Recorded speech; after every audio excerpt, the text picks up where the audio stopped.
Hi everybody, welcome back to Video Game Esoteric on a continuing series, the Unported Playlist, where I take a look at some of my favorite unported arcade games of all time. And today we're taking a look at Dunk Mania, released in 1996 by Namco. This is running on the System 11 board, which is a variant of the PlayStation hardware. And it is a fun game if it's not completely janky in a good way. Before we get too far involved, if you can do me a huge favor, go down below, hit like, subscribe, and that notification bell definitely helps us out. If you feel so inclined and want to support the channel, we have a Patreon link down below as well. But Dunk Mania is a really interesting game. It's definitely no NBA Jam, that's for sure.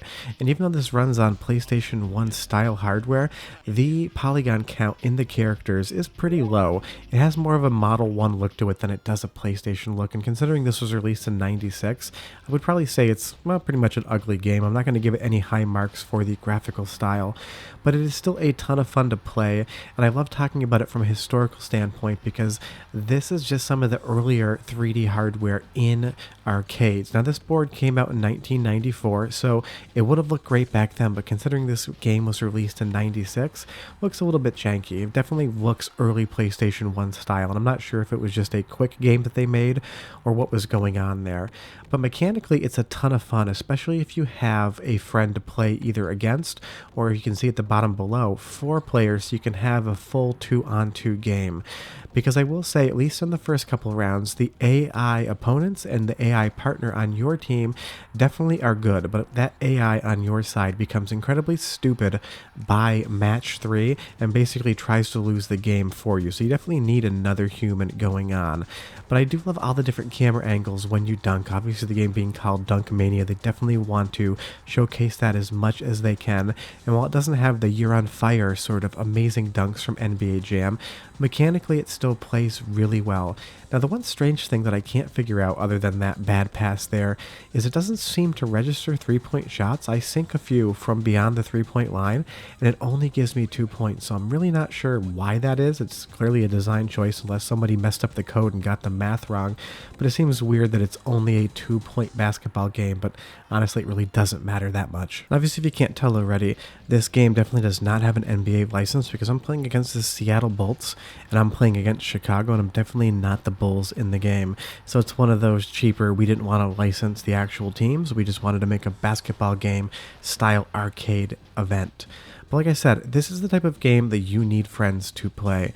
If you have a game night and you have 3 of your friends there and you don't want to put on NBA Jam, playing this as a 4-player game is absolutely a blast because everyone is doing their own thing. It gets intense, it's pretty easy to score, so you can keep the score relatively close, and it becomes a ton of fun. I have played this with friends, and it is so much better than just playing it as a single-player experience for the capture, but honestly, I can't have friends over every time I capture, so sometimes you just have to watch the one-player version of a particular game. But I love that Namco was always playing around with 3D early. Them, along with Sega, really kind of had the forefront of 3D technology in arcades. Namco had the Evans and Sutherland base boards. They worked with the PlayStation 1 hardware, and this definitely has a very nostalgic look to me. I'm not going to say it looks good, it's definitely ugly, but this ugliness is what I remember from the early 90s, and I absolutely love it. If you didn't grow up with it, you're probably looking at this right now and thinking, damn, 3D graphics looked this bad back in the day. But, you know, it is just what it is. It's fun, it's great, and for its time and place, it was impressive. But it really does go to show how much 3D technology has improved. Obviously, if you play something like an NBA game now on PlayStation 5 or Xbox Series X, the models look damn near lifelike. But back in '96, this was about as good as we got, and I'm not sure what these two guys here are doing. That's a little weird. But we have won the first game, and we are moving on. And I love that you get this little results screen with this monkey with a banana shirt on, just doing a few backflips for you. I mean, this monkey may be made out of like 100 polygons total, and he's quite blocky, but it's still a fun little treat in between rounds. And you'll see here, now we're going to go up against the Boston Clovers, clearly supposed to be the Celtics. And the other weird thing about this game is the soundtrack is quite fun, but it doesn't make any sense as far as basketball is concerned. It's like they just used something that was in their library and put it in the game. So listen to it for like 45 seconds, and I'll come back and tell you why it's weird.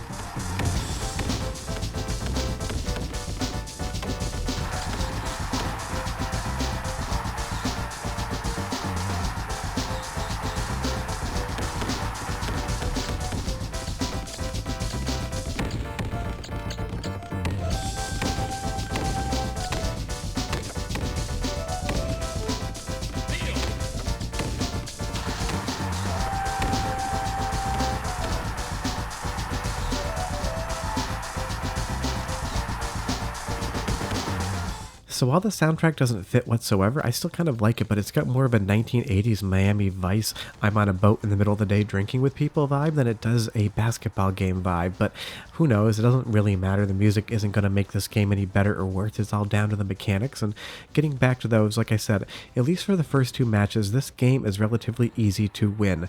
But the minute you get past that second match, it wants your credits, because right now I've been playing the game probably for 7 or 8 minutes and it hasn't taken any more money off me, which is rare for an arcade game. But once you get to match 3, the opponent AI becomes much more aggressive and much better at sinking shots and dunking the ball. Inconsequently, your CPU ally on your team becomes an absolute massive idiot. Just starts firing shots off from the half-court line, missing them completely, never passing to you. You'll see there, what was that? We're at the end of the game, I pass it to him, ran out of time, but he missed the pass completely. And that's what seems to happen as you get further on into this game, is that it just wants your money then. This is the point in which you need to transition over to playing with another person or with 4 people, because it gets much better. If you and a friend take on the CPU the whole game through, it becomes hard towards the end of the game, but it becomes fair. You'll see there, right at the beginning of the match, on the third match, the CPU person on my team just threw a half-court shot at the beginning of the game. And now I'm down 0-2, and that's the thing. Beyond match 3, it wants you to start playing from behind. It's never going to give you a lead.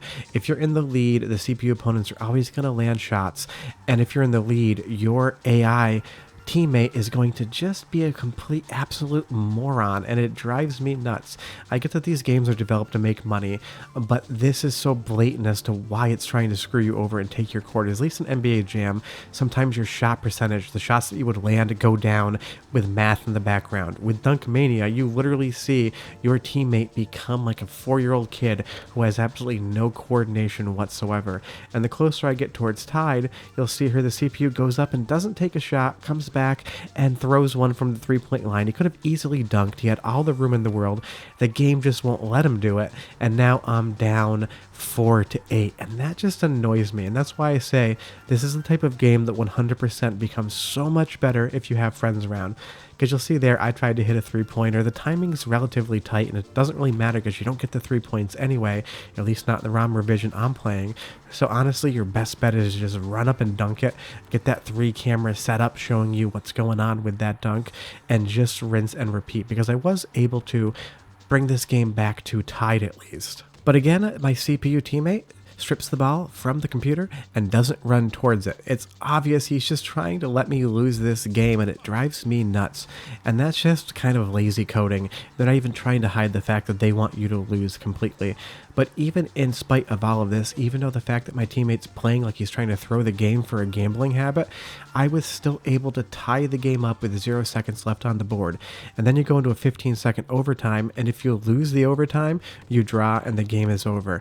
So play this game with friends, it's so much better. But leave me a comment down below. What's your favorite basketball game? Have you ever played Dunk Mania? Have you seen a cabinet recently? Because I certainly haven't. I'll be back next Sunday with more Imported. I'll have videos throughout the week as well. But yeah, Dunk Mania, fun game, but after round 3, terrible. Bye-bye.